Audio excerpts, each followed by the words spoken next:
Welcome to another weekend edition of Second City Sports Zoom style. Zoom style.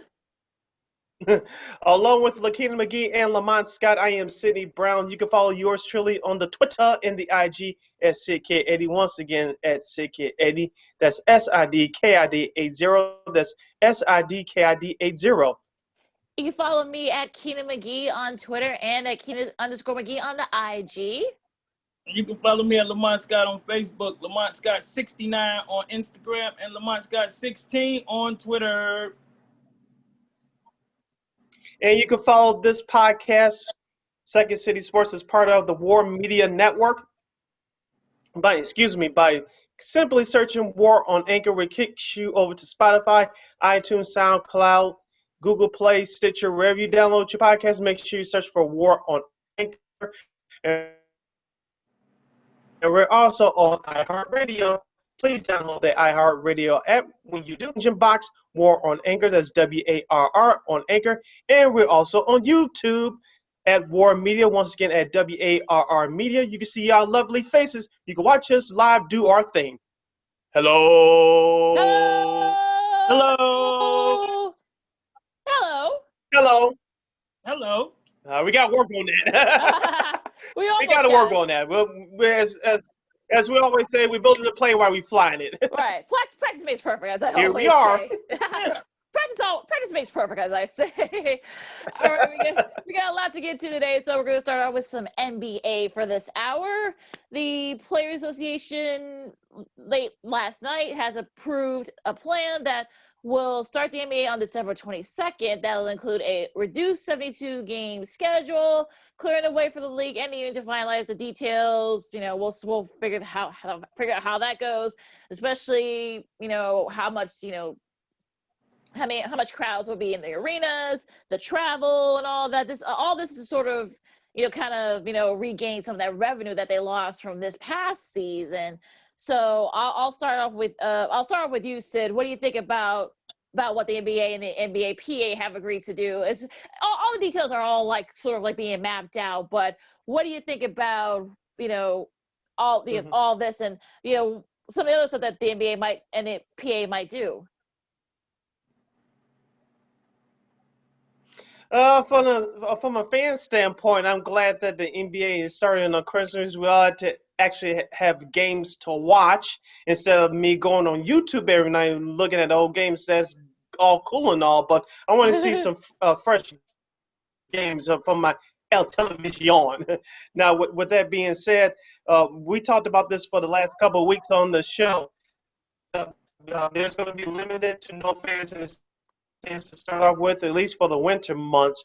And let's be honest here, it all comes down to money. And let's look at it from one side.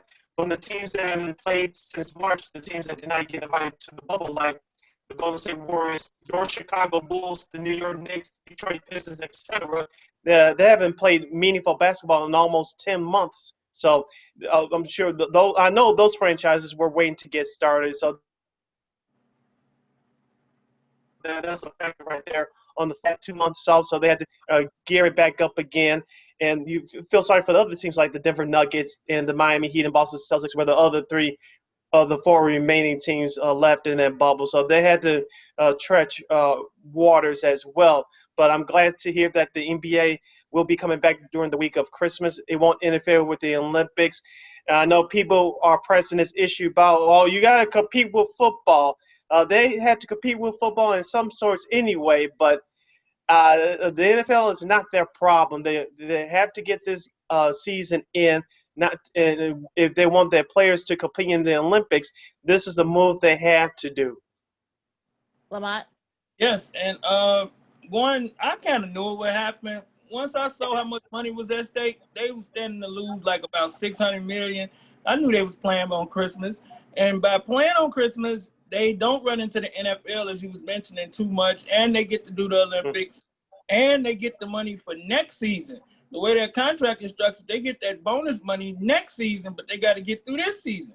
So I didn't have no doubt in my mind that they would play. And, as far as feeling sorry for those teams that had the long run, that's kind of your job, man. So that's That's part of your job. Sometimes you work with people you don't like. Sometimes you got to go in when your stomach hurt. So that's kind of your job. So, I mean, you know, play ball is kind of how I look at it. I look forward to being probably one of the limited fans in these stands every chance I get. It'll be interesting, like I said, to see how any of the arenas are going to be structured. Is it going to be, are there going to be people even allowed in the arenas? Will there be empty arenas? How the travel is going to be? I mean, will they just keep it regional, keep the Midwestern teams in the Midwest, or the East teams in the East, and this, you know, the West teams in the far West and the Southeast? So that's another thing they're going to have to figure out. And also, like you said, Lamont, you know, some of these teams like the Lakers and the Heat, who literally just finished their season, and now they got to gear up for another season. You got to get ready for training camp and all that. So that's another thing that they kind of have to figure out too. So a lot to kind of digest, and a lot of onions they got to kind of peel the layers out. But you know, like you guys said, it's all about revenue. They lost a lot of revenue, like you said, Lamont. They lost $650 million in revenue, and they're trying to get some of that money back, especially from the TV deal. So they're gonna have to be creative in how they're gonna do it. So we'll see. And also, you got the draft coming up in a couple of weeks too, so you got to start scouting there. So there's still a lot of factors that are being played, and we'll see how they do it. I mean, we kind of figured that this was going to happen because they don't have to compete with football. Some of those finals games, they didn't really have to. I know the ratings were not very good for the finals. I know people are going to be, you know, going on and on about it, but there's still a lot of stuff going on. So I think, of course, the ratings will be a little down than they usually are. So, and plus the finals are usually in June. I mean, it just ended like in early October. So, you know, for people to kind of go, you know, all crazy, like, oh my God, how dare they? Look, let's think about this for a second.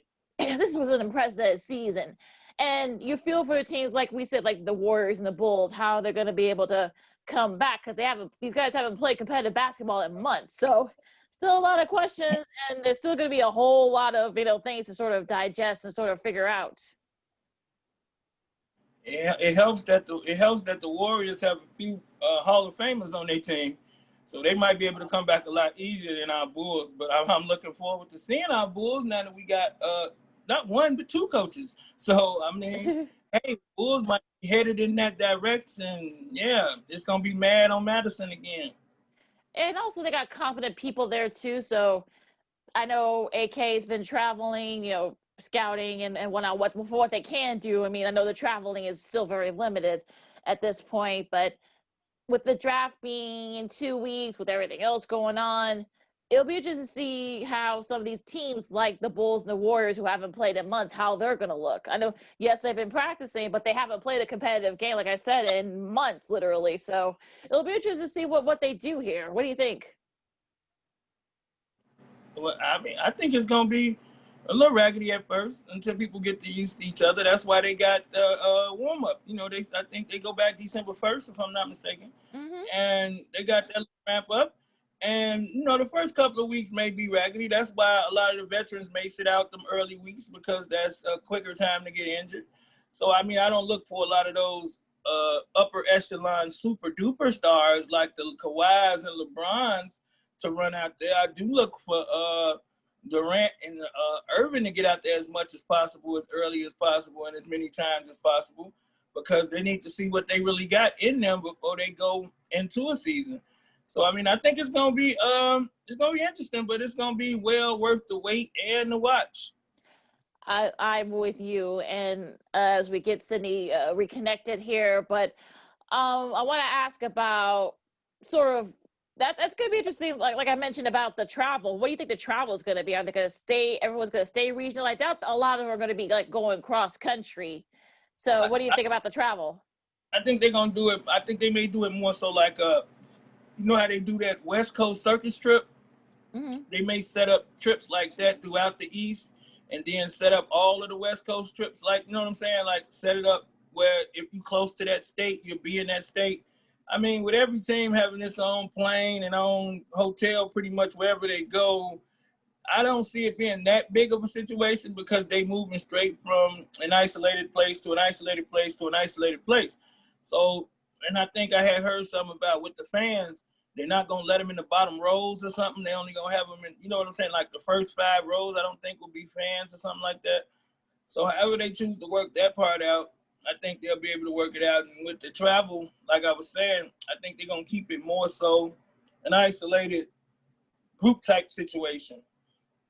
I could probably see it where all division teams sort of play each other multiple times so that they don't have to travel as much. So if the Bulls travel to Milwaukee or to Detroit or to Indiana, or I know they're not in. I know they're in the West, but maybe Minnesota perhaps sort of do that cross conference there. I could probably see them doing that. Still see them doing that. Maybe have New York and Brooklyn play each other multiple times. Maybe Philly play those teams, and that's and also the Wizards too. I mean, that's still a lot they're gonna have to figure out because you still got everyone's sort of spread out, and I know you don't, because of COVID, you don't want these teams traveling cross country. Yeah, I mean, and with that, it's weird. And you can block it like that, but even traveling cross country, it's more so like once they enter their plane and their isolated situations, they're still kind of simply isolated till they get in contact with the other team in the other arena. And I think that falls on each team to run their building to a standard. You see what I'm saying? Like you can't come to the United Center and run into every concession worker, so to speak. You can't bump into every fan as your team comes into the United Center. I don't think you can have people like, me in the back waiting on the players to walk on the court. You know what I'm saying? So, I mean, I think it's a lot of logistical things that they're going to have to overcome, but that's why they get the big bucks, okay? I think they got some competent people that are strategizing and working some things out. Yeah, I'm with you, Lamont. I think it'll be interesting to see how they figure all this out because I'm sure they're going to do testing. I'm sure it'll be easier for them to do since the roster for the players is not a lot, and the coaches and the trainers and medical personnel and maybe even the media people, because we'll see. Because it'll be interesting to see if the local TV broadcasters and the radio broadcasters will be able to travel. You saw what happened over at ESPN, where a lot of the behind-the-scenes folks, lost their jobs, unfortunately, yesterday. They're sort of setting it up so that they can use sort of I forgot what they use. I know the Big Ten Network uses, so maybe they'll do it very similar. That way, unfortunately, you won't need a lot of camera people anymore, and maybe some of the older broadcasters won't be able to do their call their games from home. So still a lot of things a lot of parameters they got to figure out. And I was thinking about that. Them ones that be having to call these games from home, I gotta pat them on the back a little bit, because you're doing a really good job. You calling a whole game from your house. I mean, you can have the biggest TV and all of that, but I'm sure it's things that you see in that building while you're calling a game that you don't see on your TV. And so, I mean, I do commend all of the announcers, the men and the women that go out and do that on a consistent basis for us. And I know I was listening to some of the ones that were allowed to be in there, like the Cubs broadcasters that was in the stadium to call the games, and they was just separated by the glass or whatever. Mm-hmm. And that's different. And they was talking about how eerie it was to be like that in the big empty stadium. And I guess I've never thought about it this way, but a big empty stadium could be kind of creepy, You ever thought about walking in the soldier field and thinking about all the dead soldiers and ghosts of soldiers and things of that nature? So I guess empty stadiums could be creepy. I mean, say you got to go to the bathroom, it's on the lower level. That could be real creepy. I never really thought about it. So if we get a sign to go cover the United Center, it could be creepy sometimes going under the bottom. Well, they might do like they did for the bubble in Orlando. They may do virtual fans. Maybe that's probably how they'll get the revenue, because I'm sure you got to pay a fee through Microsoft or whatever they decide to use. So I can picture the NBA doing that for all the arenas. I know in some states it's a little bit more loose with the restrictions than there are in others. But so in some arenas, you probably will be playing in front of fans. So that's another thing they probably have to figure out too, the consistency of it. And they heard all them fans at the World Series. They heard that. You know what I'm saying? They heard that. You can hear them fans in certain stadiums. them fans at that Clemson game the other day, you can hear these things and don't think these presidents and things aren't listening and hearing these things. They're like, hold on. We got an enclosed building. We can echo the sound coming from the voices. They're going to come up with all type of things to stretch out the little fans they got. But with the virtual things, Lakeena, have you ever participated in any of the virtual things? Like being a virtual fan? Not yet. Not yet. Not yet.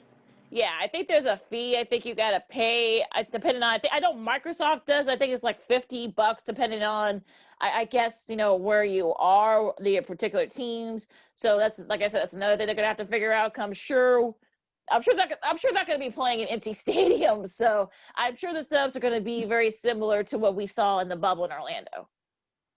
Now, and it's funny that, and maybe it's because it's independently operated, but you know, the WWE doesn't charge, and you can log on to all of their platforms and be in their virtual. They call it the Thunderdome, and they literally have thousands of us on screen surrounding the entire facility. You know, they rented out the Amway Center and turned it into a virtual universe of nothing but fans. So you can go in and out during the game. Say you want to be on, you go in, you let them know you want to leave, you leave. If you stay away from your screen longer than 2 minutes, they dump you out anyway.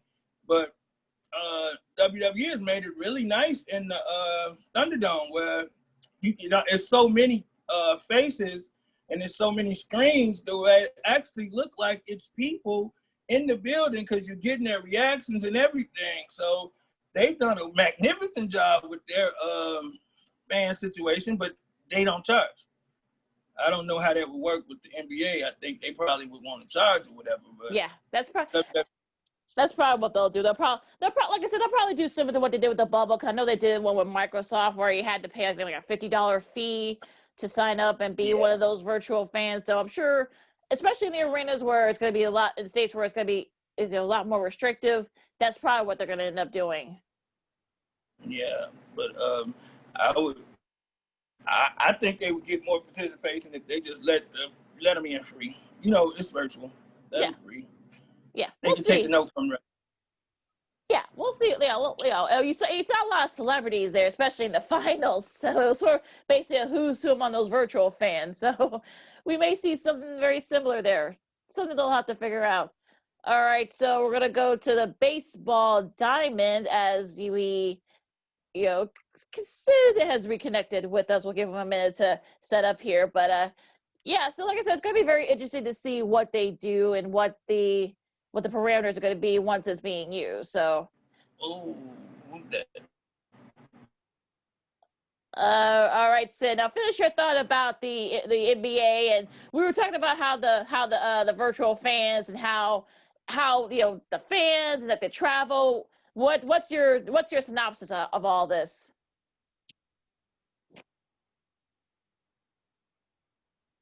The virtual fans probably will be needed for the first couple months of the season because you're going to have limited fans or no fans at all in the stands starting the season, like here in Chicago, because of what's going on right now and because of other businesses shutting down due to COVID. And I know it's safety reasons. I know the NBA doesn't want to do it, but as we talked about before, because of them losing more money if they didn't start around the Christmas holiday, they would have set back some things, and they would have lost more money. You would have had to go on up against the Olympics. So them starting on Christmas Day made a lot of sense.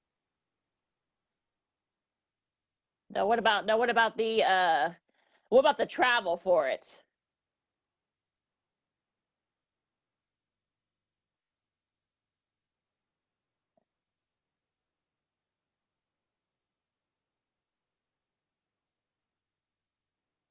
Talking about the travel, I was asking about the travel for the NBA teams because Lamont and I were saying that maybe they keep it regional, maybe they keep it kind of like to avoid all the cross-country road trips. What do you think about the travel for the NBA and what they're going to do about it?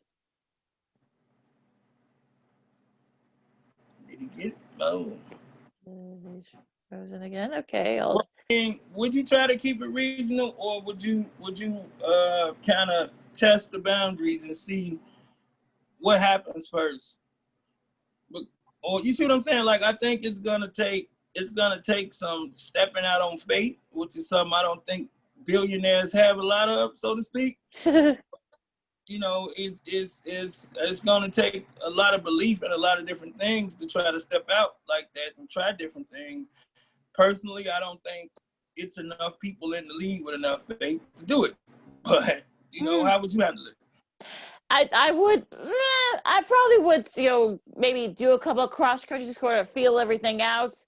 But if something happens, if someone tests positive for COVID, we're saying in the NFL, I'm thinking maybe they might keep it regional. I think, but again, you know, they haven't released a schedule yet, so that's another thing they're going to have to figure out.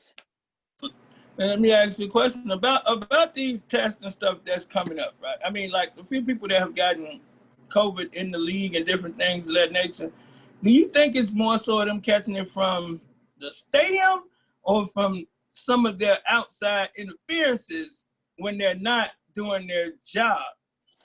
I think it all depends. I think there have been cases where they might have gotten it at the facility or may have gotten it from a team that probably they didn't know they had it, or they might have, you know, it could have just been by happenstance. I mean, maybe they were around someone that they did, you know, they had it, but they didn't know they had it, or maybe they were doing something they weren't supposed to be doing and they ended up getting it. So I you know, who knows? We've seen it different, like in various instances where some guys got it from, you know, just being at the facility when it wasn't properly cleaned, or maybe they got it from somebody else, from a teammate, or, you know, in some cases where they, you know, they were caught doing something they weren't supposed to be doing, like being around people without a mask. I don't know. Yeah, speaking of the mask, I guess we'll get into it later about what the NFL doing with them people and their masks and that money. So. Yeah, we'll definitely get to that. So let's go to the diamond, Lamont. Both the Cubs and the Sox both got Gold Gloves. You know, something very important happened on Tuesday. It was very, you know, life-changing and changing for the country. The MLB announced their Gold Glove winners. Yes, you seen that, right? Right. That was weird. So among the winners out of nowhere. Literally, Anthony Rizzo. I think this is his fourth Gold Glove in the last 5 years for the Cubs. Luis Robert got his first for the White Sox. Among some of the others, Nolan Arenado, Colton Wong, J.P. Crawford. You got that list of who won the first baseman in the American League? Was it that boy from Tampa Bay? Hang on, let me see here. Because if he didn't win, he sure played a heck of a first base in those playoffs. Every time I looked over there, that boy was making something look good that they made look bad. I like him a lot at first base on defense. Like, I really do like him a lot. Like, it is, yeah. I mean, it is weird though that they decide to announce all of this as, you know, we are trying to reconnect with Sid, but it is weird that they announced this on a Tuesday when a lot of people weren't paying attention. So it's election day. That's why they did it. Everyone said, like, what the heck? Like, okay, we'll just dump it here, and then we'll just, you know, figure it out and such. So I just think it's kind of funny that, unfortunately, no, not it was actually Evan White from Seattle who won for first base for the AL. But I like that boy played a good first base in those playoffs all the way through. He saved them a bunch of times all the way through. But with them awards, I think they should do it more so where younger people can see the awards. Like, even have a show if you need be, and have a show where you show the clips of the people, as you know what I'm saying. Yeah. Like, you have some younger people so they can see a person like Javi that won his first, and other people that won their first. And you could, Luis Robert, perfect example. I think they say he had one error all season. Yep. Or something like that. Yeah, I think younger people, especially younger African Americans, we need to see that, because a lot of the younger kids I talk to, they got this little stigma that the only black players in baseball are not from America. And because every time they look at one, they look at him and they think he's from America, and he's not. So they be like, oh, he not. And it's a kind of a stigma that they got. And I've actually talked to many of them, even a few in high school, and they really believe that. So that's like the boy that the Cubs drafted. I hope he can push through and make it up and show a lot of the inner city kids that you can make it. You know, Curtis Granderson ain't going to be the only thing to carry this legacy from Chicago. You know what I'm saying? So it's like I think they need to show it more, and it could help if they show it more. So that's my opinion. Listen to Second City and watching Second City Sports Zoom style along with Lamont Scott and Sydney Brown. Hopefully we'll be able to reconnect with him soon. I'm Lakeena McGee. We're talking about the baseball off-season awards that are coming up. Also, the Silver Slugger Awards were also released this week. Abreu, three for the White Sox. You got Abreu, you had Tim Anderson won for the Sox and shortstop. So what do you think, Lamont? I mean, the White Sox got 3 Silver Slugger Awards. That's a pretty good stuff. 3 Silver Sluggers, 2 Gold Gloves, 1 Gold Glove? Yep. And the Silver Slugger and the Gold Glove ain't in the same place. So you're looking at that's 4 great players out of the 9 that you're putting out there. So scratch the picture. That's half of the team you putting out there are award winners. Yeah, and also so yeah, No, I was just gonna mention Eloy won first base, so yeah, pretty big for the White Sox. Yeah. So how bad can they really be? Like you almost could send me to coach the White Sox. It could pull off a good season. I mean, but I do think, and I had time to stew over it a little bit. I think you have to use the gut in the eye test along with the analytics. And I think the La Russa thing could work that way once we get these bench coaches and stuff lined all the way out. I think they're going to go more gut than eye, and I think they're going to implement maybe like a 60-40 type situation. Yeah, I can see that. I think it's going to be a situation like that. And if that is true, if you can take that 40% of the however you want to do it, flip it 60-40, however way you want to do it. If you want 60 numbers, 40 gut, if it work, it work. I can see it working if they do it properly, and if it works properly, that could be game changing. Like that could change the game. And a lot of veteran managers, the Girardis and the Venturas and stuff will push through some more because they would have a blueprint. And maybe La Russa came back to give us a new blueprint. So we'll see. He got to work with. Yeah, I don't like the fact that Tim Anderson said that he and La Russa have not talked yet. I don't like that at all. So, and he had an attitude about it too. Like, man, he ain't reached out. He like, Tim Anderson was taking a real, should I say, homeboy type approach to the situation. All right, as we finally got Sid back, yay! Welcome back. All right, Sid. We were talking about the Silver Slugger Awards for the White Sox, and also Tim Anderson's comments. So, we'll start off with the Silver Slugger Awards. The White Sox winning 3. What are your thoughts on it? Congratulations to all 3 of those players for winning it. They had great seasons and helping the White Sox get back to the playoffs for the first time in 12 years. As you guys, some of you guys were talking about the Tim Anderson comments he made on his IG on Thursday about not talking with Tony La Russa. I understand why some people are making it a big deal because many of the White Sox fan base did not like the hiring to begin with. So all the hate and all the anger goes towards La Russa, and I understand it. I don't agree with it, but I understand it. Now, relating to Tim Anderson, he can have an opinion and feel however he wants to feel. Eventually, La Russa is going to talk to him. La Russa doesn't have to go into a rush to talk to everybody at once. You still have the rest of November, December, January, and then you start in early February for spring training. He knows what he's doing. He's going to talk to all the guys. I'm sure he's going to have it done within the next few weeks. So I wouldn't worry about this too much. All right. What about the White Sox winning 3 Silver Slugger Awards? I think that's like the second or third time that one team has gotten more than 2. So that's pretty impressive. It is pretty impressive. You look at up and down that lineup. He had great players having all-star years like Jose Abreu. We talked about him to death all year long, excuse the expression. And, of course, Luis Robert, he struggled with the bat toward the end of the season. He has a bright future. Eloy Jimenez, he's great at the plate. We're not going to talk about the other side of his game. That's a whole nother issue. But this is the Silver Slugger Award, so we'll stick to that. So, and Tim Anderson, I thought he was going to drop off a little bit in terms of his offense, but he's gotten better as the year went on. So I know for a while he was in talks for the AL MVP award. So as I said before, congratulations to all three of those guys. Now, things got a little bit awkward there as former manager Ricky Renteria has been named a finalist for AL Manager of the Year. So what do you guys think of it? Got a little awkward there. Didn't he make the finals the year before Madden replaced him? He did. Yes, he did, actually, in the NL. He sure did. It wasn't nothing new under the sun. I think in the back of his mind all along, he was like a placekeeper.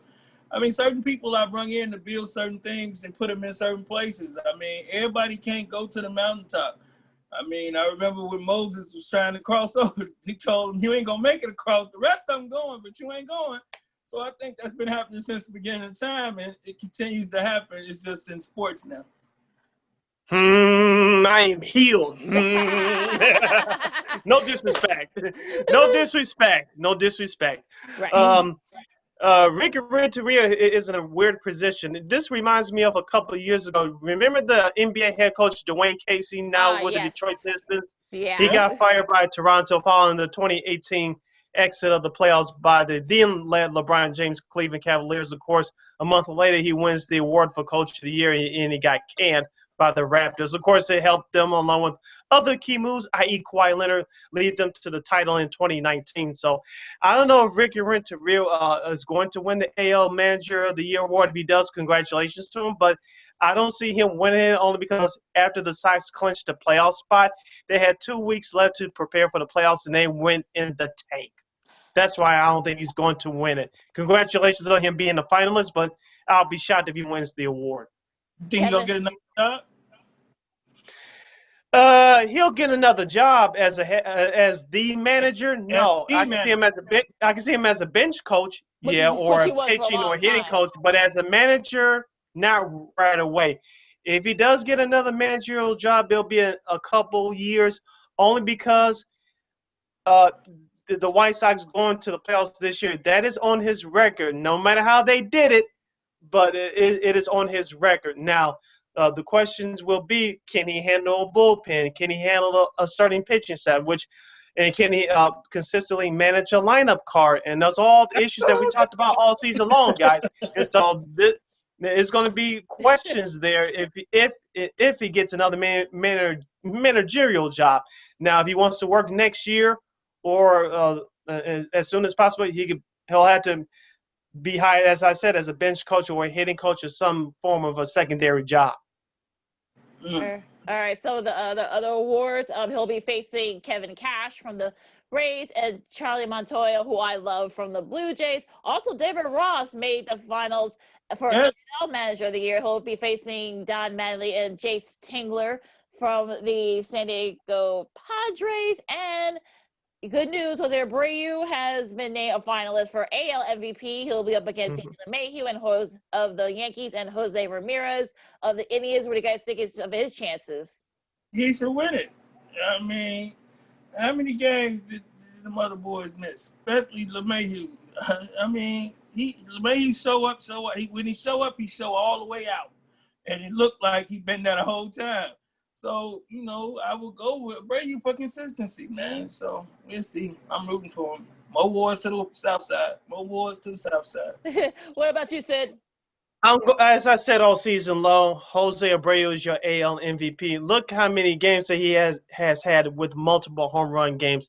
And when he hits home runs and when he has collected RBIs, they're game changers. So I cannot come to the conclusion that he won't win the award. DJ LeMahieu had a great year with the Yankees. Of course, Jose Ramirez with the Indians. Of course, what you do in the playoffs obviously doesn't count because it's a regular season award. But Jose Abreu has made the difference in that young lineup since day one. We had experts and pundits all year, Lakeena, that came onto this program, and I expressed to them that Jose Abreu, I thought personally was going to drop off a little bit because he didn't have to carry the team, but all the other parts around him did their part, and it made his numbers look better. So I cannot think of a more deserving guy for AL MVP than Abreu, Yeah, aka Pito. yeah. I think he stepped up too. See, my phone, King. I'm sorry. No, go ahead. No, I think he stepped up instead. Mhm. Instead of that fall off, I mean, I think he became the leader of all of those young foreign-born players. I think they can look at him as a model of consistency. I think the longer they keep him with Aloy and Mancada and Rob, the longer they keep him with that core, the White Sox got the potential to be good for a very, very long time. And they got them all in place right now, really, because they ain't stopped. Ain't no real big contract issues. Once they start do Colomay and McCann, I would jump out the window and do the Colomay McCann thing and rock with it and bring in them other pieces. And also, to Abreu led the league in both total bases and RBIs. So I don't know. I think that might be a pretty good case for AL MVP. Now for the NL, you got Mookie Betts from the Dodgers, Freddie Freeman of the Braves, and from the Padres, Manny Machado. Where do you guys see that? Even though you won the championship with the Dodgers, they had the other 8 players already. So you was just the 9th one to push them over the top.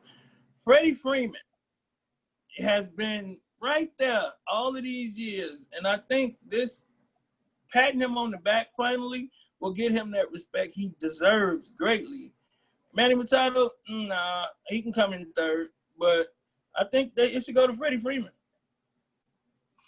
I'm going with Mookie Betts because, as you mentioned, Lamont, all year long, including during this playoff run for the Dodgers, Mookie Betts has made an impact not only in the lineup on the field, in the batter's box, but on the field as well with his defense. And number 3, his attitude. He brought it to the clubhouse every day for the Dodgers. Of course, he was the catalyst that got them over the hump. Let's not forget about Corey Seager either.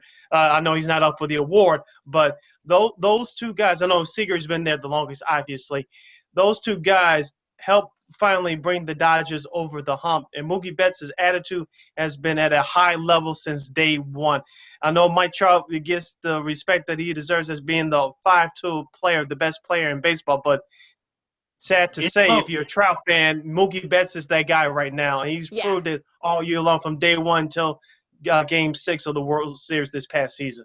The consistency of it too. I mean, I think that's really the big thing for. I think that's why Mookie Betts. Nothing against Machado and Freeman, but I think Betts is sort of the guy for it. He'll be. And I think this is going to be like the 4th or the 5th guy to do it in both leagues, win MVP. So that is if he does win it, I think they're going to announce it next week. I think that's going to be a pretty big accomplishment.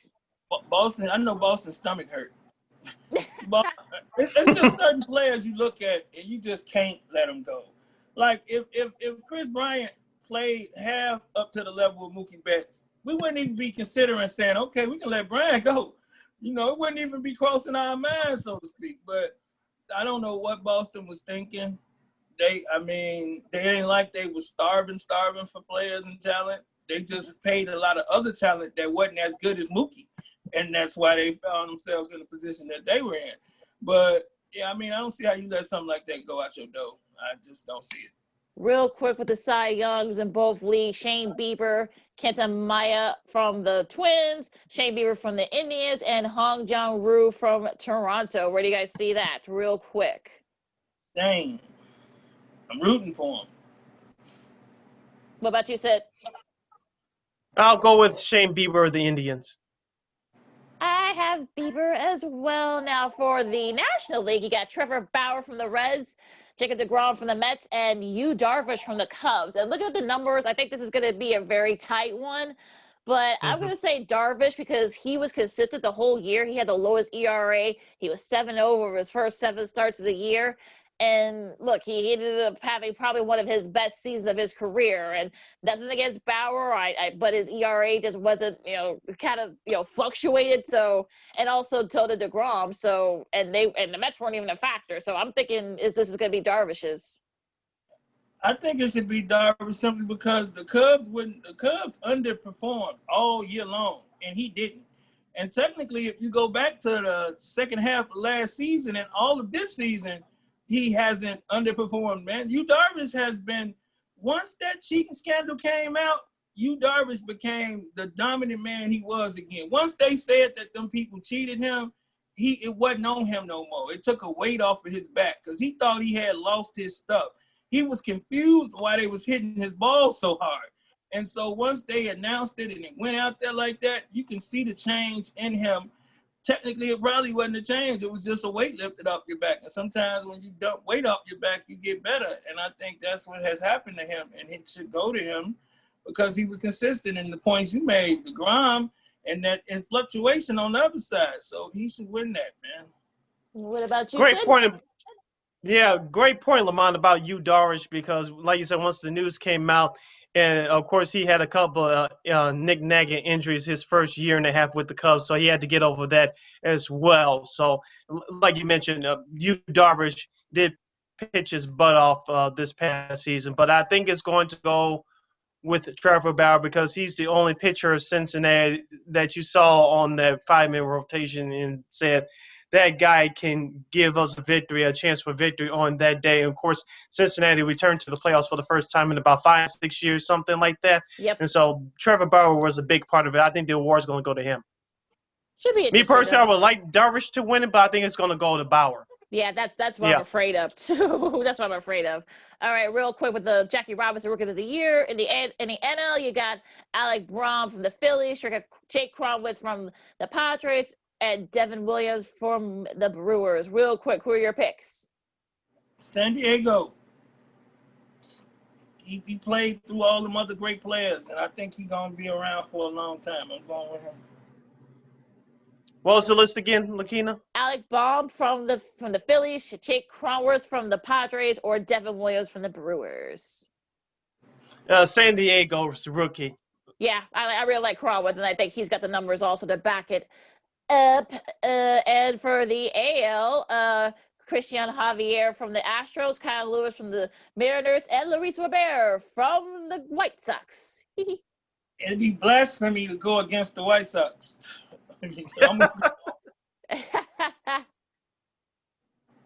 What about you, Sid? Despite La Pantera's offensive struggle during the last month of the regular season, as we mentioned, he's great on the field, covering all sides of the outfield as Eloy, and he performed great for the majority of the season at the plate. So I'm going with. I'm going with. You trying to say he played? I'm sorry, Sid. You trying to say he played center field and Eloy spot at the same time? That's what you trying to say? I guess that's basically what he's saying. Well, he did the majority of the season. Yeah, true. That's true. And for that, he probably won't win Rookie of the Year. All right. He played 2 positions. Pretty much, yeah. Yeah, it's true. Yeah.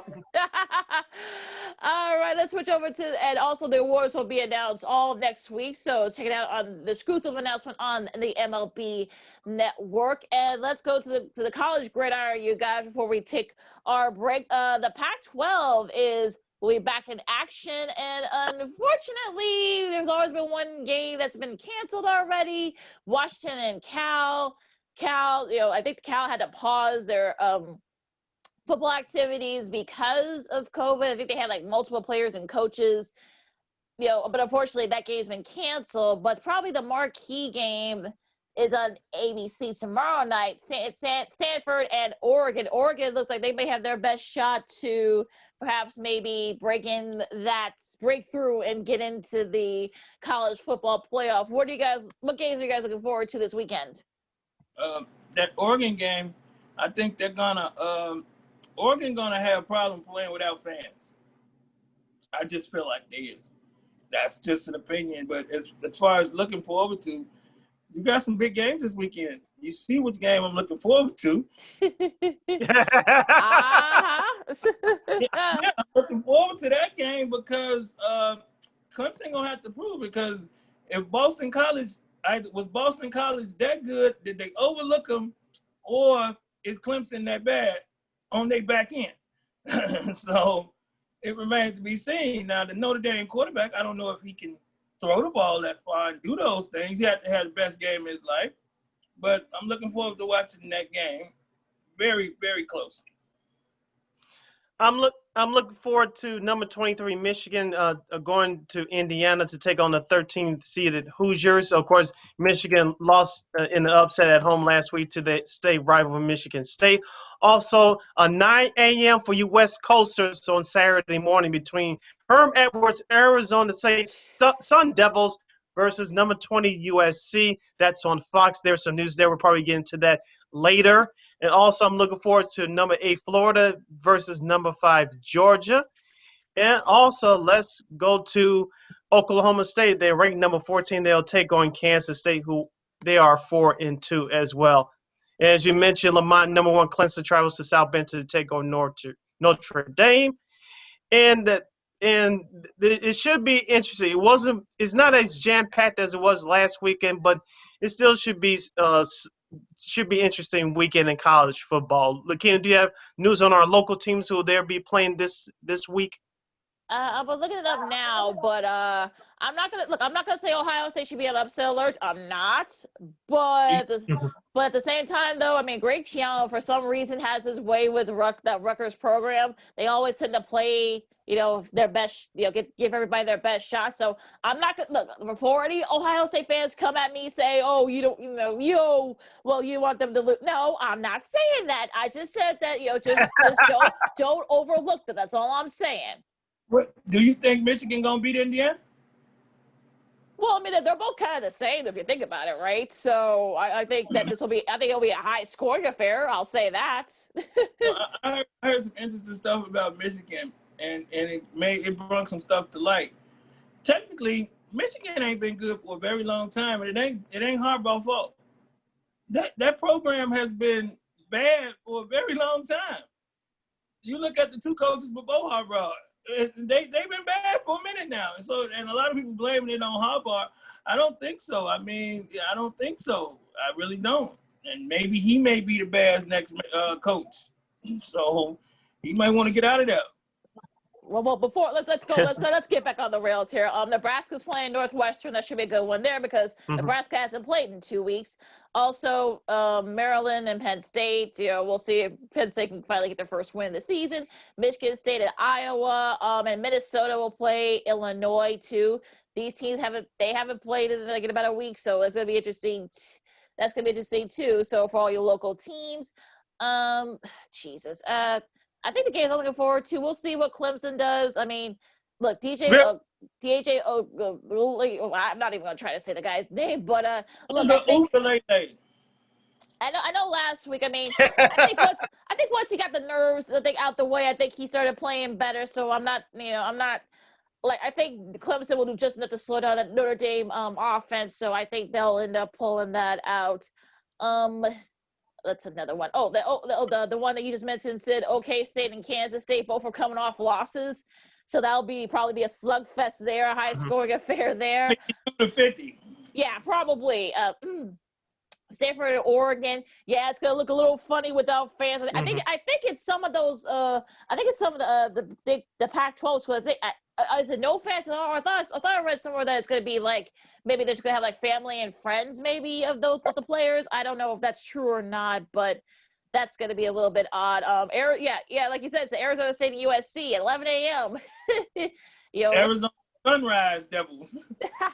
That'll be a good one there. Florida and Georgia and Jacksonville. That'll probably be a slugfest. So maybe not like a heavy slate, but there's definitely some good ones and some rivalry games too. Florida and Georgia don't like each other. Yeah, that's true. Before we take our break, Lamont, quickly, does Illinois and Lovie Smith get their first win against an 0-2 Minnesota Golden Gophers team? Yes. If they got their quarterback playing. Okay, yeah, okay. Mark you down. Okay, we marked you down. In my bold prediction, Northwestern will go 3-0. They should beat Nebraska. Well, yeah, that'll be look like we'll see. I mean, We don't know who Nebraska got playing, do we? Nebraska, but Nebraska been on hiatus for what, 21 days? Well, no, because remember they couldn't play Wisconsin. Remember, Wisconsin had all the they haven't played it. Nebraska hasn't played it. They haven't played, but they hadn't played the week before that, did they? No, that was Ohio State they played. Okay, so yeah, about 10 days. Right, so we'll be interested to see. That game is going to be very interesting too. So should be a fun one there. Good, good stuff in the week 10 of college football. All right, so we're going to take a time out. We're going to do our NFL Power Hour. We're going to preview Bears and Titans with where's Kayla from? I forgot. WKRN. Yeah, WKRN in Nashville, ABC2, friend of the show. Yep, she'll preview Titans and Bears with us, and also some interesting things going on in the NFL with COVID testing. So it seems like there's been a lot of positive tests, and we'll also do our picks as well as Sid extends his lead in the picks count. So I know it's there. We're coming, Lamont. We're coming. So yeah, it's not over yet. All right, more Second City Sports Zoom style, and we'll be right back. Zoom style. Zoom, zoom, zoom, zoom. Yeah. Welcome back to the second half of the weekend edition of Second City Sports Zoom style. Zoom style. Along with Lakeena and Lamont Scott, I am Sydney Brown. You can follow yours truly on the Twitter and the IG at SidKid80. Once again, at SidKid80. That's SIDKID80. That's SIDKID80. You can follow me at Keena McGee on Twitter and at Keena_McGee on the IG. You can follow me at Lamont Scott on Facebook, Lamont Scott 69 on Instagram, and Lamont Scott 16 on Twitter.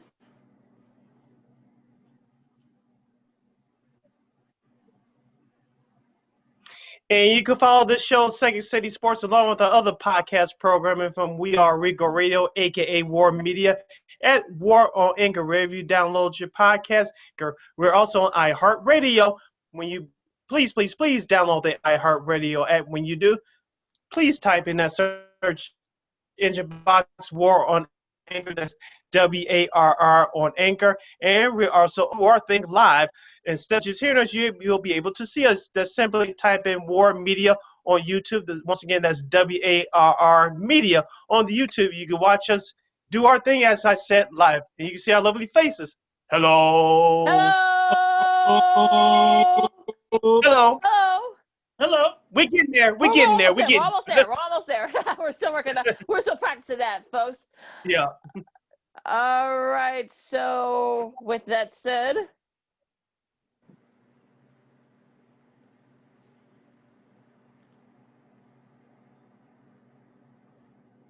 All right, so we get ready for week 9 of the NFL, our NFL picks.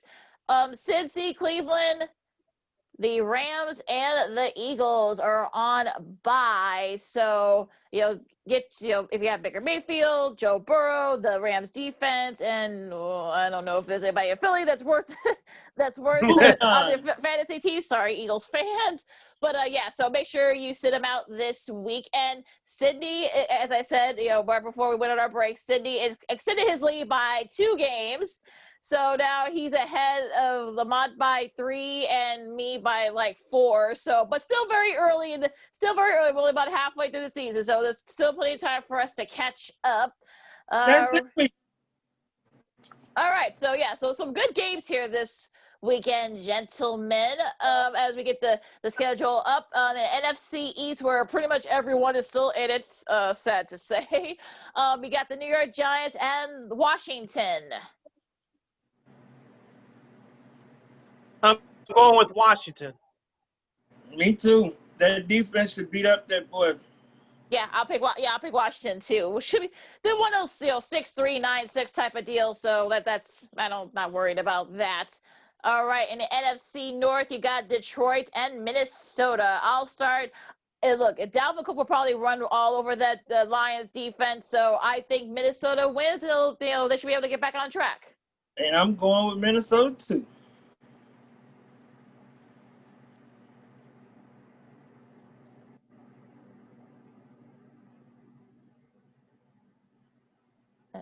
Sid?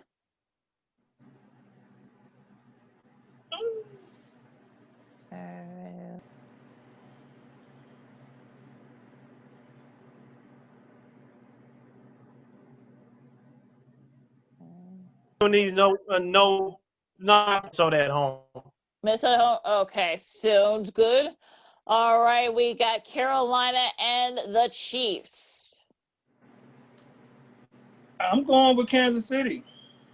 Kansas City. Chiefs. All right. Next up, we got the AFC South, a battle of 1 and 6 teams. You got the Texans and the Jags. You know what? I'm looking at my paper. I don't know why I didn't scratch it, but I'm gonna go with Houston. All right. Sid? I'm gonna mark that here so you can see it. Get the proof. Yeah, I'm gonna mark that here. I'm going with Houston as well. All right, I'll go with Houston too. Make it unanimous. Oh, look at Lamont with it. I love. Okay, so we got the proof. We got the proof now that he picked Houston. Okay, battle of 5 and 2s. You got the Ravens and the Colts. Should be a good one here. I know that's your team, Lakeena, but they're gonna give Lamar Jackson a hard time. But the Colts should win. I mean, I'm sorry, Baltimore should win. The coach gonna give him a hard time though. We're gonna see if he really getting confused or if he really ready like he say he is. I think it's gonna be tight, but I'm gonna go with Baltimore still. That running game should overcome. What about you, Sid? I'm going with the Colts. Catch up. Okay. Okay. All right. Shoot. That's one thing. Shoot. This is a tough one here. I guess I'll pick the Ravens. You know, hopefully they'll be able to bounce back. But it's gonna be a slugfest here, I think. Another one that should be a good one here in the noon games. You got 6-1 Seahawks against the 6-2 Buffalo Bills. I'll start. Let me start this one off. Go ahead.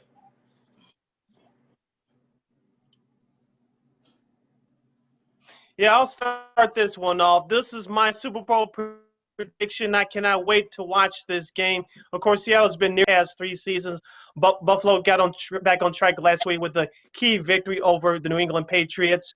This is going to be a slug-'em, drag-out fight. I expect Buffalo to win because they're at home. I'm going with the Bills in a close one, probably by a field goal or less. Sid. They know what they call this kid? They call this catch-up. Seattle gonna beat them. I like that quarterback. I like that quarterback in Buffalo, but he ain't threw a touchdown in a couple of weeks. And Seattle get Dunlap this week, and Adams come back. Yeah, they gonna beat up on your Buffalo Bills. They call this the catch-up game. I'm gonna be sure to send you a message during the game. I'm gonna send you a message. All I was gonna say is catch-up. Oh my goodness! Oh goodness gracious! I'm gonna pick Buffalo because they're at home. If this was in Seattle, I'd probably pick Seattle. So this is one of those pick'em games. So I'm gonna pick Buffalo. Wrong pick. All right. Yeah. Next up, we got the Broncos and the Falcons. I'm going with Atlanta. I think Drew Lock got lucky, and even though I'm a Lloyd Cushenberry fan, I am going with Atlanta because I think the change of scenery is starting to do them some good. That new coach, they realizing they got 2 all-pros at wide receiver if they choose to. They just got to get in their running back head and keep them focused. But I'm going with Atlanta, and they're at home. Falcons. All right. Sweep. All right. The first of the 3 o'clock games. You got the Raiders and the Chargers. Damn, I didn't pick that either. Hold on, Lakeena. Go ahead. You start us off, Sid. I can't believe I'm going to make this pick, but I'm going with the Raiders. I'll pick. Oh God! I mean, Jesus Christ! This Chargers team has been getting. I've just been wanting to with the Chargers team. I'm gonna go. Oh God! This is just. This is another one of those picks for me. I'll pick the Chargers. Jeez, I'll the Chargers with you. You're not by yourself. Just close your eyes and pick. Oh, closer. That hasn't done me any good so far, Lamont. So I'm picking the Chargers too. Yo, God help me. All right. You got the Steelers and the Cowboys. I think the Steelers will probably end up going 8-0. I don't trust this Cowboys team. They basically have quit. So 8-0 for the Steelers. And Zeke might not play. He talked about his hamstring or something hurting. So I'm definitely going with Pittsburgh. Even if he was playing, if he healthy, it don't matter. Dallas got a cluster, you know what, down there, and they're going to have to make some changes. I'm going with Pittsburgh. All right, another sweep. Should be a good one here. 3:25 on CBS. You got the Dolphins and the Cardinals. I will be watching this game live via my computer while the rest of America is watching that Dallas-Pittsburgh poop. We talked about both of these teams, Lakeena, in the off season, making improvements. Both these teams are making improvements right now. Both of them are in playoff contention. With that being said, because they're the home team and they've learned their lesson from the Sunday night massacre from a couple weeks ago, I'm going with the Arizona Cardinals. Smart man. I'm going right with you. They're fresh off a bye, so I'm picking the Cardinals too. I know. Look, this might be one of those like high-scoring Take that back. games. They did win a couple weeks ago, Yeah, so they Arizona did. did. They did. Win. Yeah, they did. I was reminded very quickly. Yeah. Yep. So. Yeah, but yeah, It should have been a loss for them, but you know. Yeah. It's gonna be like 42-35 or something, right? Yeah, probably gonna be one of those games. 42-35. Exactly, but I think I'm picking the Cardinals first because they're at home, and also they're coming off a bye. Another good one here in the NFC South. We got the 5-2 Saints against the 6-2 Bucks. What's so funny? Because anytime I have to go against something I believe in, it just is funny to me. Like, I remember it was a time when I couldn't do it. But I don't believe in the Saints secondary. So I'm have to go with Tampa Bay simply because I don't believe in the Saints secondary. Sid? The Buccaneers have revenge on their minds from their Week 1 terrible loss on the road in front of is hot right now. He's playing the best ball of his young season in a Tampa Bay uniform. I'm with Lamont here. I don't trust that Saints secondary, which means that the Bears. All right. All right. So. The Bears. All right, I'm gonna pick the Bucks in that game last week. All right, I'm gonna pick the Bucks. I think the Bucks, like for all the reasons you guys have mentioned. I mean, the Bucks, that I'm sure they got revenge on their minds from that early season loss. So I'm thinking that the Bucks are gonna. I think Sean Brady's probably gonna have another big performance. Probably 5 touchdowns, 6 touchdowns. But that secondary is not very good for the Saints. All right, they can't afford to lose neither. Because if they lose this game to the Saints, they're going to be in some pretty rough shape going for the rest of the season. And at Division 2. Okay, Monday Nighter. You probably, what do you say, Sid? This one's probably going to be a poop fest, too. You got the 2-5 Patriots against the 0-8 Jets. A lot of history here. And unfortunately, I'm sure ESPN wish they could flex this one. Who knows if, Cam's going to play. So this might be another one of those poop fest here. So I'm going to say 6-3. It'll probably be, I'll pick the Patriots. I don't know. Yeah, New England for me. I'm picking the New England Patriots against the New York Jets. But this may be the sign of something I predicted a while ago. This will be the game that Garoppolo ends up back in New England. This will be the start of that ball rolling because that's going to happen. All right, now we haven't previewed it yet. We're going to go chat with Kayla Anderson in a few minutes, but just for video purposes, Bears and Titans. Real quick, Lamont, guess who's returning to work to call this game after a 3-week vacation? Don't say it. Don't say it. Say it ain't so. I don't get Stockton and Vilma do it. Please say it ain't so. You don't get Jonathan Vilma, but you do get Dick Stockton, and you will get, I forgot the other, Greg Muscles Jennings, the former Green Bay Packer. I can live with that. Yep. I mean, So they'll be your game announcers on Sunday for the Bears and Titans. that should be interesting. And what time is that kickoff? That's a Noon. That's Yep. noon. You know, Sunday my birthday, so the Bears gonna give me a birthday loss. A birthday. Well, happy early birthday, Lamont. Happy early birthday, then. The Bears gonna give me. Yeah. I mean, you know, we can wait on Kayla, but yeah, I don't.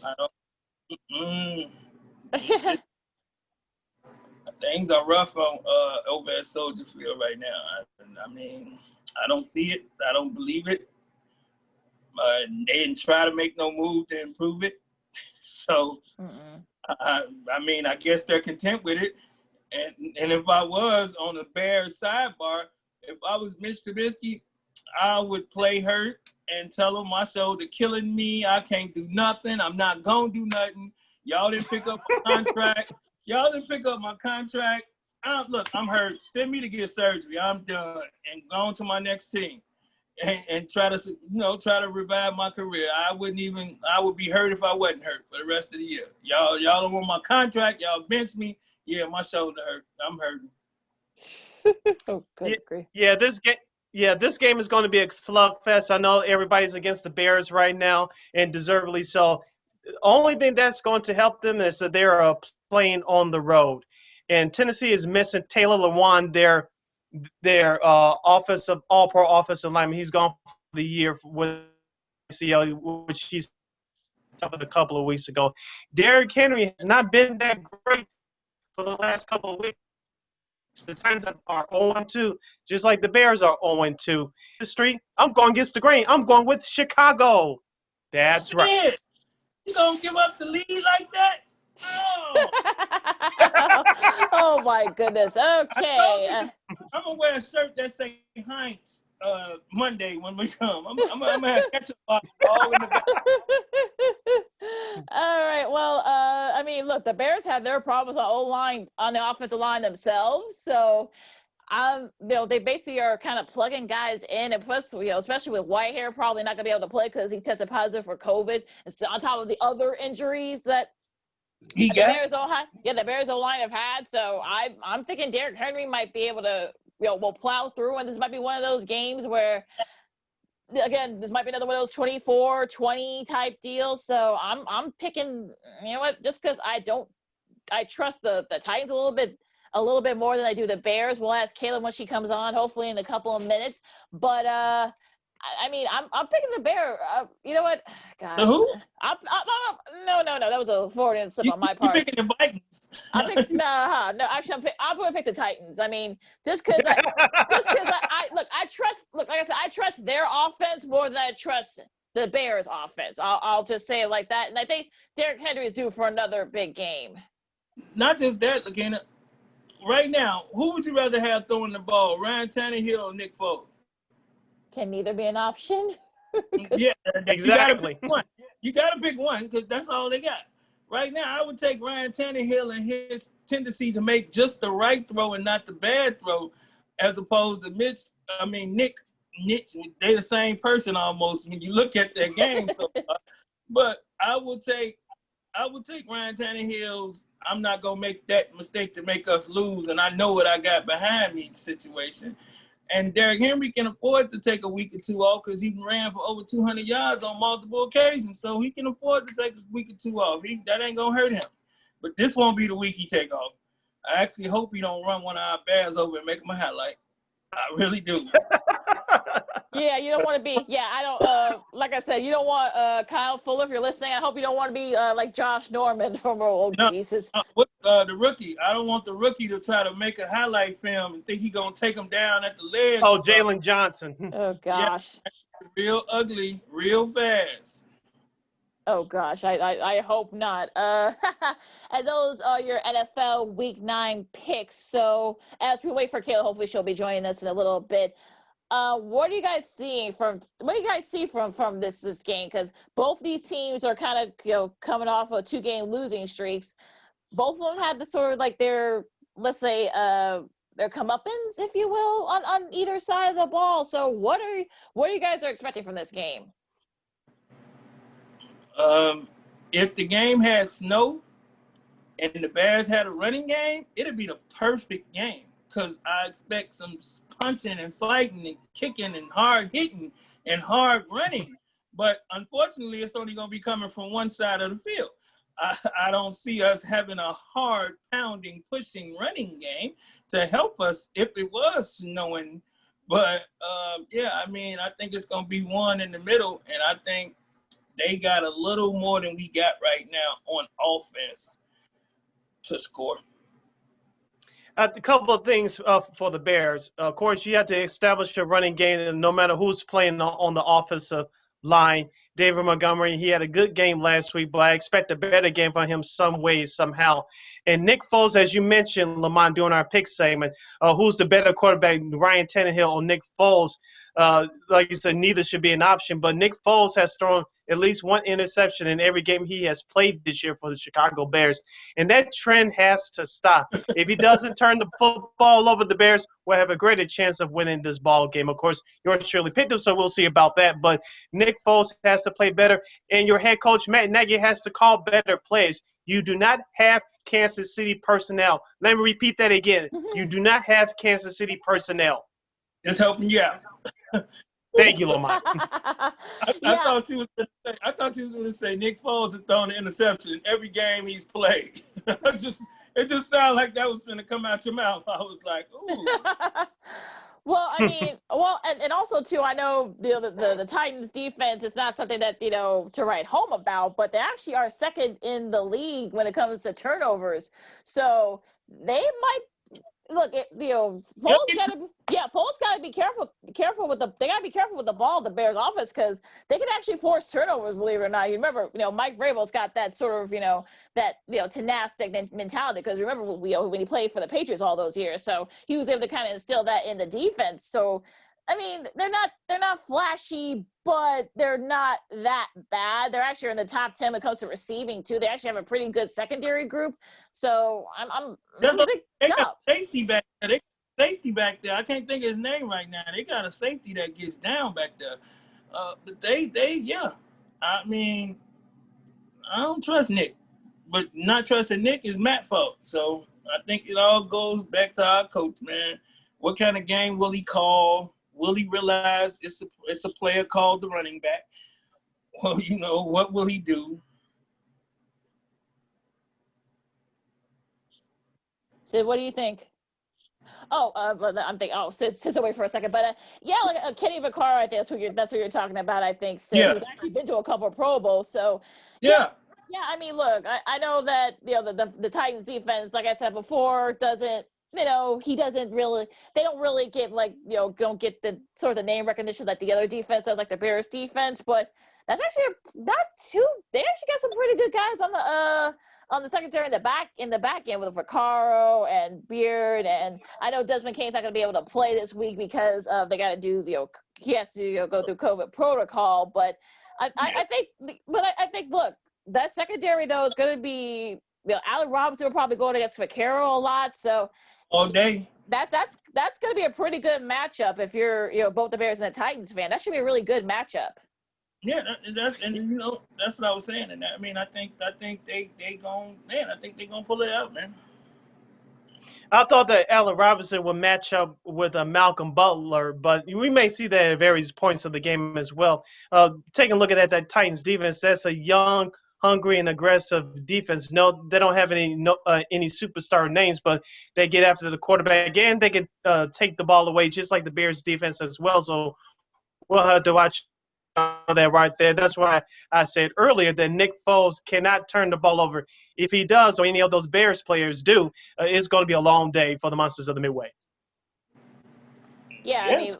Yeah, look, like I said before, I mean, that's gonna come down to if Foles can take care of the ball and give the ball to Montgomery and perhaps let him run it, because that front seven is not that very good for the Titans. So maybe if they actually run the ball, they might actually have a shot here. But if Foles throws a ball and he gets a pick six from Vaccaro or Butler or whoever, It's going to be a long day for Bears fans. Sorry, but it just is.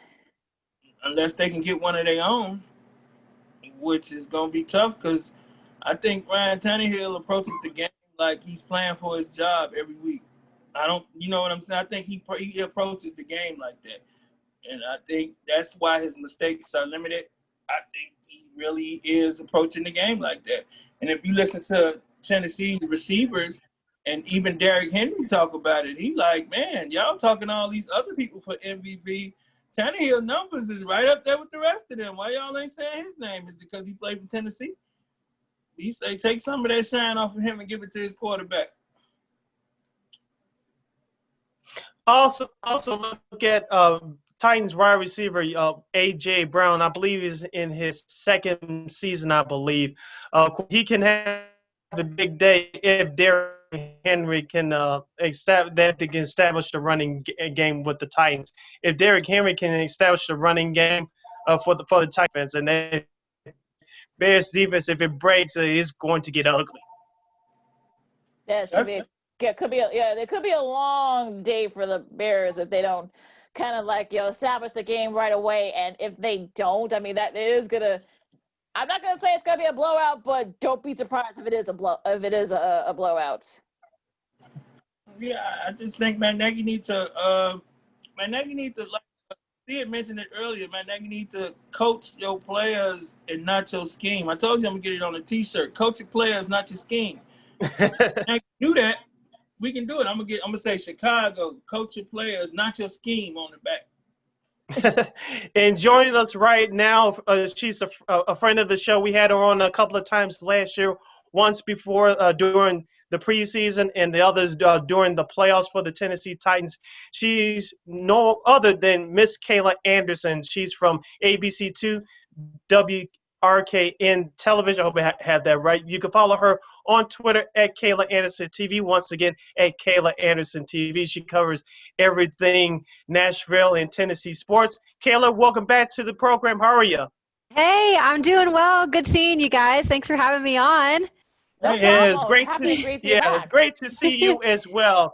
As we wrap up our portion of the preview of this Sunday's game between the Chicago Bears and the Tennessee Titans, of course, both teams are coming in with current two-game losing streaks. Kayla, I'll start with you. Last week's game for the Tennessee Titans on the road at Cincinnati against rookie quarterback Joe Burrow, they did not look good. They trailed for the whole game. They tried to make a game out of it late, but they came up short. I basically gave the game review, but inside the game, what happened last week? That is a great question. I think we're still kind of talking about this just in terms of that was such a surprise for, I think, fans here. Going into that game, they clearly knew that the Cincinnati Bengals offense was pretty legit. I mean, you got to give Joe Burrow a lot of credit this year in his rookie season. He's really gotten the job done. And on top of having just not really a great line in front of him. But I think that was the reason why Titans fans were optimistic about this game, because they pretty much patched together that offensive line, days before they were playing that game. And so if anything, the Titans thought, while the defense has been below average this season, they thought that they could get to the quarterback. They thought they could get to Burrow. They thought that Beasley and Clowney would each record their first sack of the season, which is crazy to say that they haven't recorded a sack. But it clearly didn't happen, you guys. And on the offensive side of the ball, while they did get things going eventually in that game, getting A.J. Brown finally involved, Derrick Henry ran for over 100 yards. And for the first time, they didn't win in a game where he ran for over 100 yards. But they got off to a slow start. And this is something that the offense has done a bit lately. They did it against the Steelers too. And it's something they're addressing this week that they cannot have happen again. They need to get off to a better start. Kayla, tell everyone about that Titans defense. Like I said, I mean, they don't have a lot of big names. They're young. They're aggressive. They got a couple of Pro Bowlers. Tell everyone about the Titans defense who may not know too much about them.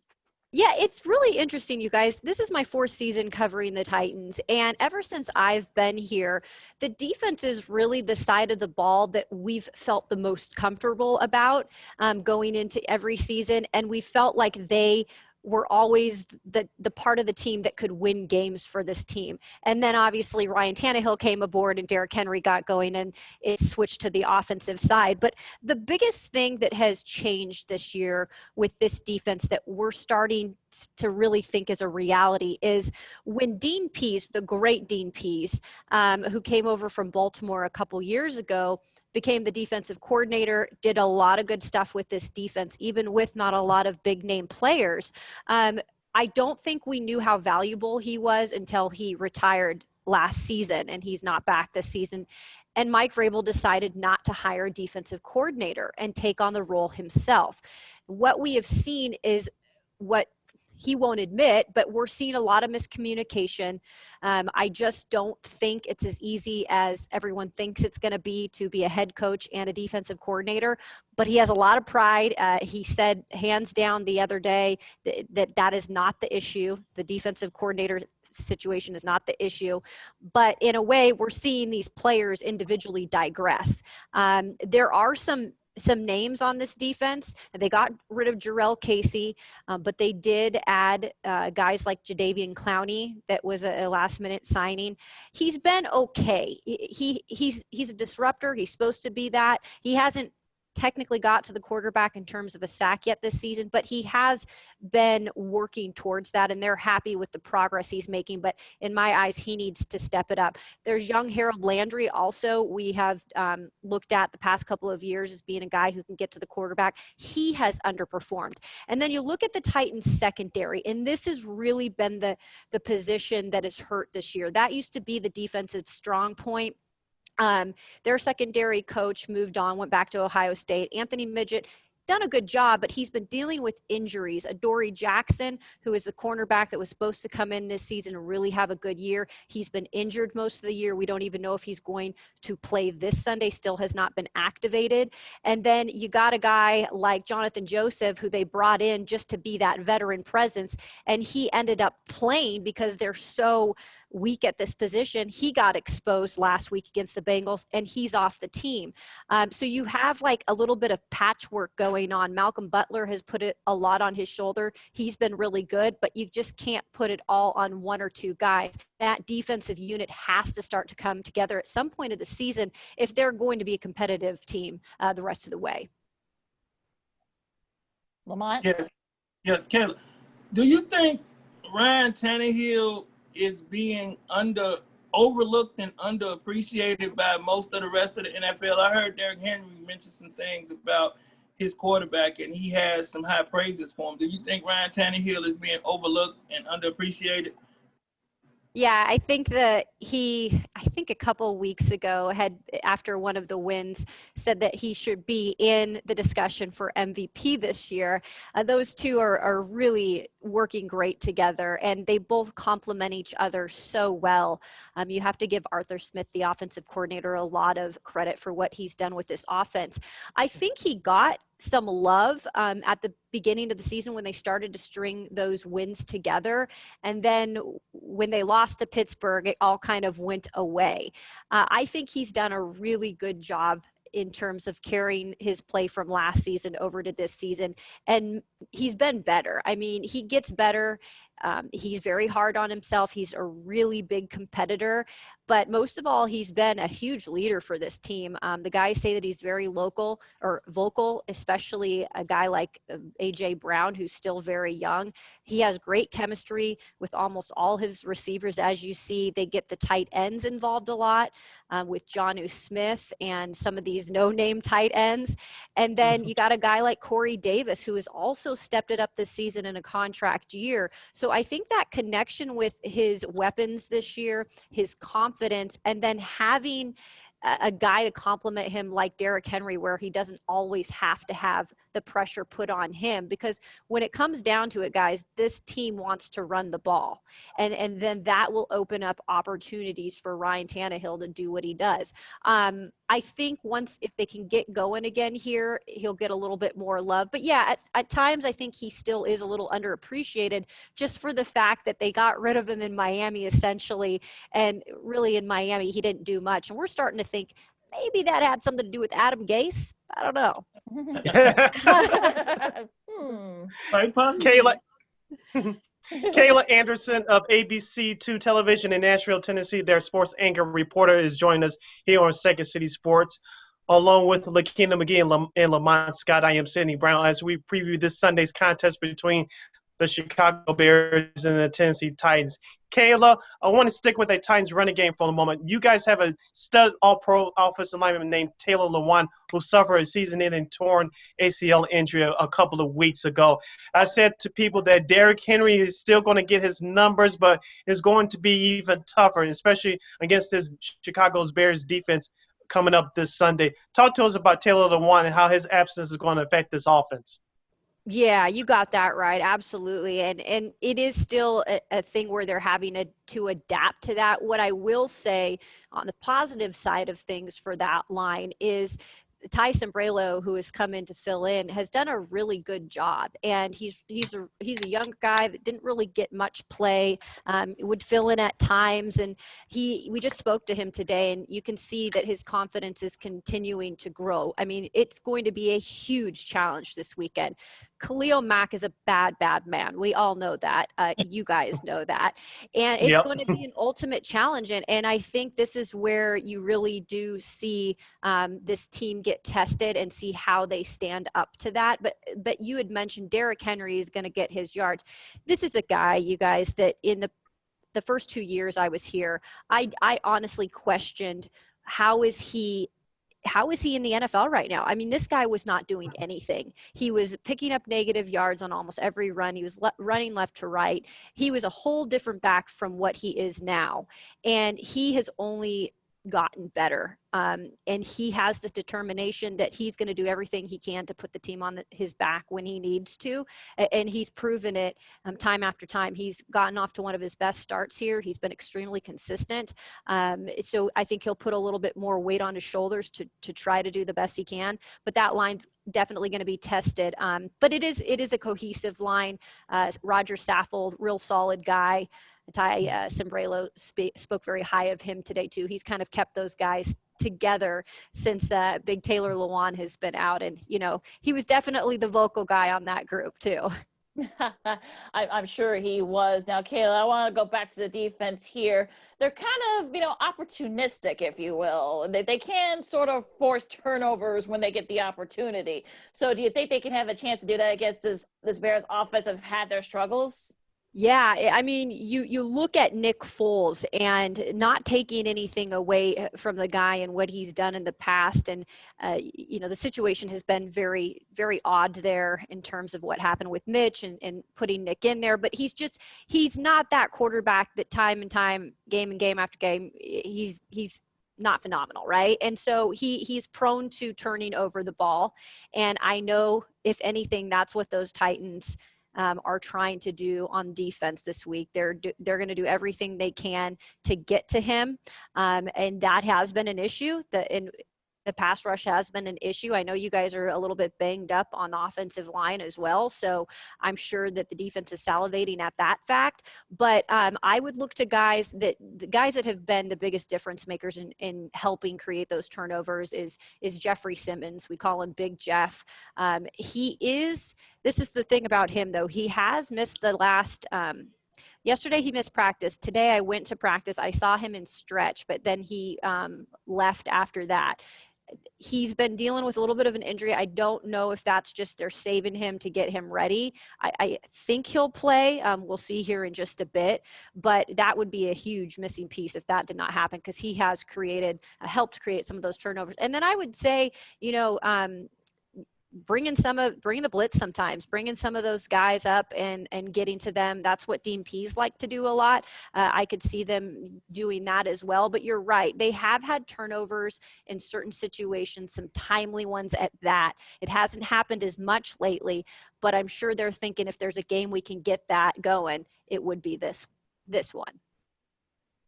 Now, Kayla, what player that we may haven't mentioned that you think may be a difference maker and that could bring a victory to y'all this week? Ooh, that's a good one. So we've all talked about, those guys sometimes that you don't really know about, right? And Khalif Raymond he's an interesting guy. You see him on special teams, but he's become a part of this Titans offense as well. And I always like to say he might not be the guy who has the game-winning touchdown, but he might be the guy that has the big chunk of yardage before the game-winning touchdown.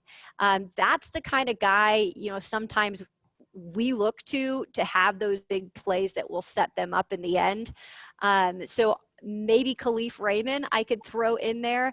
On the defensive side of the ball, if they could get a guy like, I don't know if you guys heard, but they picked up Desmond King just this past week.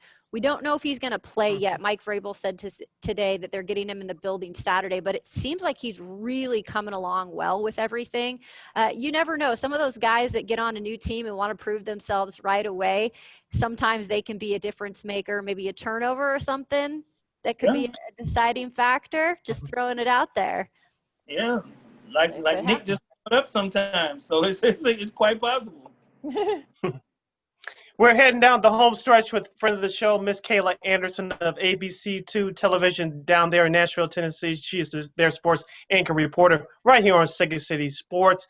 Kayla, during last week's Bears lost to the New Orleans Saints, which everybody got a chance to watch last week. I thought that head coach Sean Payton of the Saints did a masterful job in disguise and dissecting the Bears defense by using running back Alvin Kamara out of the backfield on screenplays. Kamara wasn't effective running the ball, but he was effective in screenplays. Do you think that the Titans will use the same game plan and make Derrick Henry beat this Bears defense with not as many screenplays as the Saints did last week, but do you think they'll take a page out of the Saints playbook to defeat this Bears defense? I would say that's a good point. Obviously, you're not going to do the exact same thing, but I will say this: Arthur Smith definitely likes to throw in those screens, and they like to go to Derrick Henry. He's continuing to try to prove that he can be a guy who can catch the ball too. I mean, it doesn't happen often, and sometimes if he has a drop, he gets extremely frustrated. But yeah, I could see him though doing some of that as well. What's good about Arthur Smith is he's so creative. And there are so many weapons that you can somewhat make, if it's a good game plan, which they hope it is, that they will have things mixed in there. And I certainly feel like that would be something that he would implement. Okay, Kayla, I know you're a Wazoo grad. I asked you about this the last time you were on. The Pac-12, they're back in action starting tonight, but there have been a couple of games that have been canceled, actually. The Washington-Cal game now, we just got word the Arizona and Utah. That game's also been canceled. So do you think they can able to actually muster up enough wins to make the college football playoff? And what about your Cougars? Yeah. Oh man, I'm already, and I said this too. I said, I have a feeling because the Pac-12 in a way postponing the season this late, we all knew that there were going to be games that had to be postponed this season or canceled, but at least the conferences that started early enough could either make them up or have enough games to be qualifying for either their conference championships or something like the college football playoff.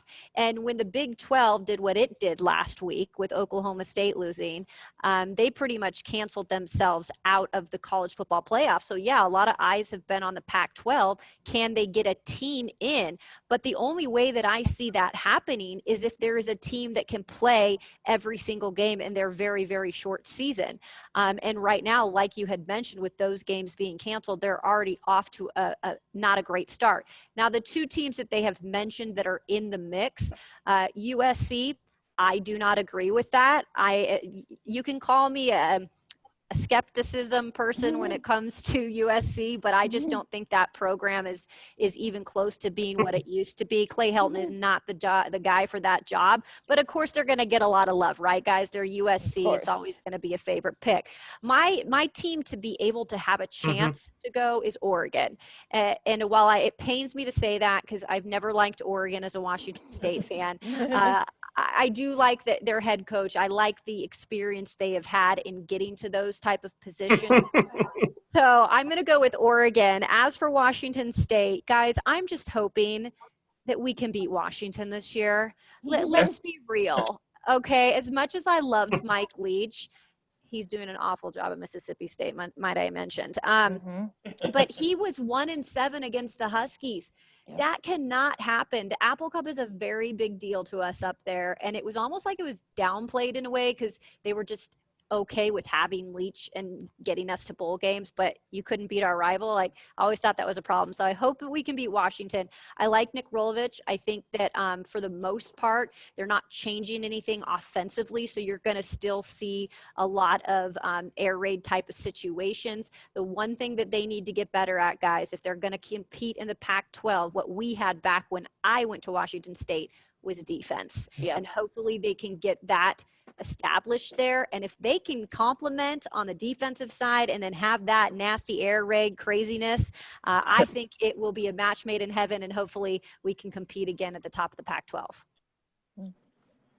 Lamont, you got anything? Yes, no, Kayla, I want to kind of take you off of sports just for a quick second. When I'm in Nashville again, right, and if I'm not going to see the Athena thing or to Jack's, what can I do for entertainment? Because I love me some Nashville. I was telling them before the show, I used to drive to Nashville just to get barbecue from Jack's all over Indiana. So I would Love it. drive to Indiana just to get some barbecue, spend the day, and then go back. So what else can I do for some entertainment that you recommend personally? Yeah. Well, if you like music, clearly, you know, and I like country music. It's not my favorite, but I will say this. You have to always appreciate every genre and the history of it. So I always tell people to check out the Country Music Hall of Fame. I just think it's really cool to see the displays. Yeah, and then I believe they're opening up a few more around town, right down there and on Broadway. Yes. So anything on Broadway is always great fun. If you have a chance, I mean, if you're ever here and there's a Nashville Predators game going on, maybe the Blackhawks are playing there. I don't know if you've been, but it's a pretty cool. Yeah, Cindy, I can see it. It's a pretty cool environment. I will say that. Yes, we've heard. Yes, That's what I yes. haven't done. I need to. I've been to a time, but I haven't been to that. I need to go check that out. And then I'm trying to think if there's anything else kind of cool around. You guys, it's growing so much that it's even hard to keep up with what is coming into town. I mean, because every day you're hearing of a new restaurant and a new hotel that's going up. But I would say those are some fun things to do. I know that they have the IndyCar series coming here next season, guys. Yeah. So that will be, they're going to go over that bridge. So that'll be a really cool sight too. If anybody's in town for that, they're going to have activities and events all week for that. So that'll be pretty fun. All right. Last question for you, Kayla, before we spring you. Give us your prediction on this Sunday's game between the Bears and the Titans. Who ends their 2-game losing streak, and what's the final score? Yeah, I really have, while there is no home field advantage really this year because there's minimal fans in the stands, I do like that the Titans are back home after this loss against the Bengals. And I think that while I am still uncertain about the defense moving forward and how that will be consistent, I feel like they'll be mad enough as a unit to be able to get to the quarterback to do some of those things, maybe create a turnover or two. I feel like the offense I'm not worried about as much if they can get it going early. So when it all comes down to it, I think it's going to be closer than what some people are saying, but I'm going 24-21 Titans in this one. That's close. That's what I got. 24-20. All right. Yeah. So you're on the same page. Yes. All right. There was Kayla Anderson of ABC2 Television in Nashville, Tennessee. She's their sports anchor and reporter, also a friend of this show. You can follow her on Twitter at Kayla Anderson TV. Once again, at Kayla Anderson TV. Kayla, thank you so much for taking time out of your busy schedule to join us. Please come back again soon in the near future. Keep up the great work. Enjoy the game. We'll talk to you next time. Awesome. Thanks for having me, you guys. Really appreciate it. Thanks, Kayla.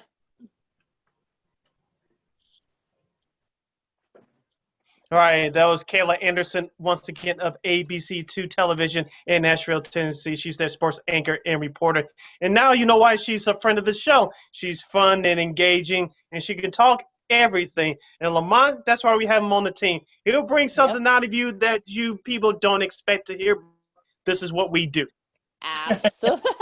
Absolutely. So what are you guys looking forward to this weekend before we disperse? My birthday. My birthday. Besides your birthday, Lamont. Oh, you meant important stuff. You meant the important stuff. Oh, my bad.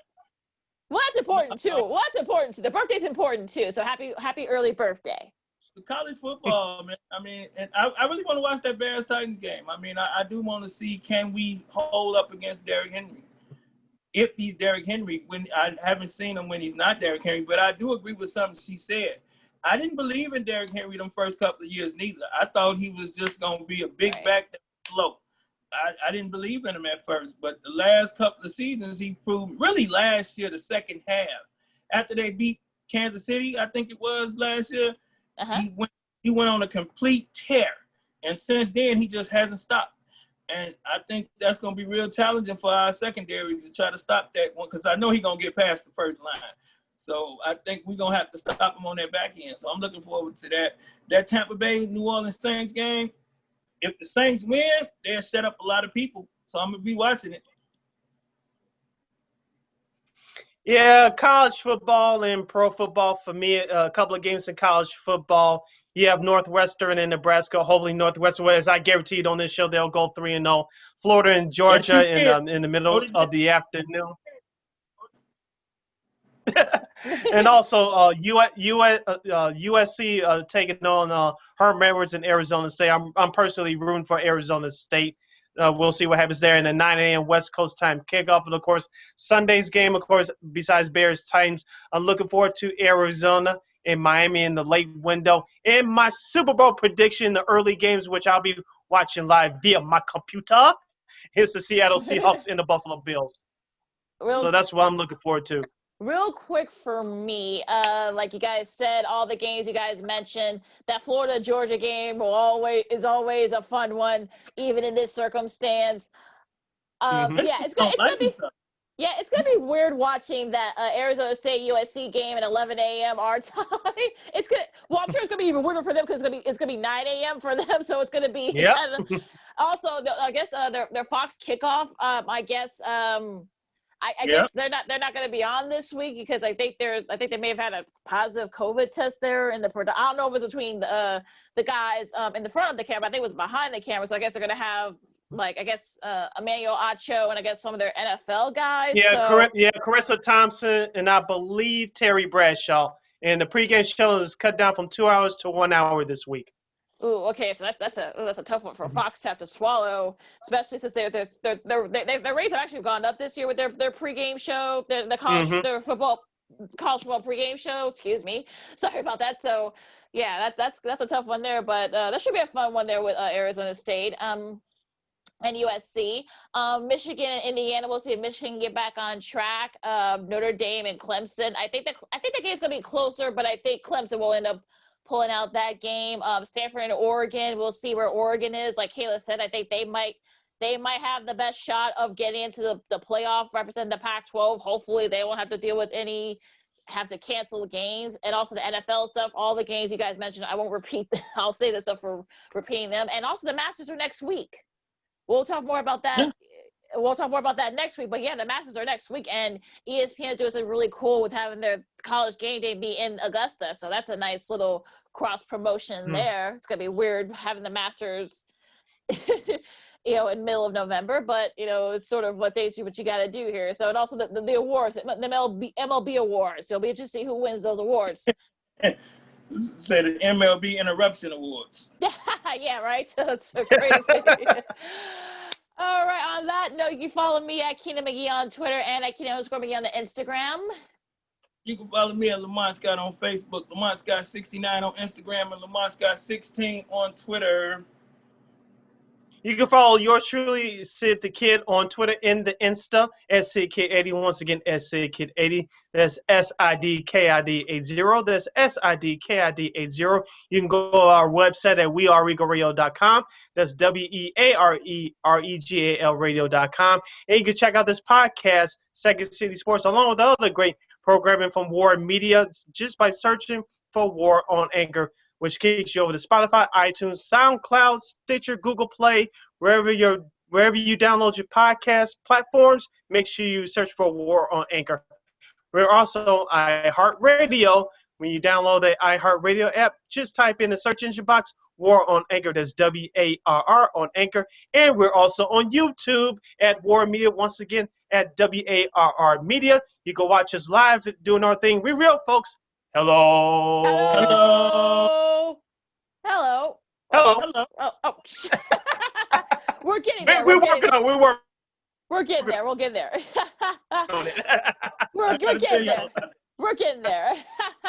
All right. So I know it's going to be a little warm outside, but please have fun safely, guys. The COVID's still out there. Wash your hands and wear your mask. Yeah. I'm not going anywhere for my birthday. I'm staying home. My mama cooking me some gumbo and jambalaya, so I'm not going nice. in a turkey. Oh, nice. I love it. So for the guys, I'm Lakeena. This has been Second City Sports Zoom style, and be safe, guys. We'll see you next week.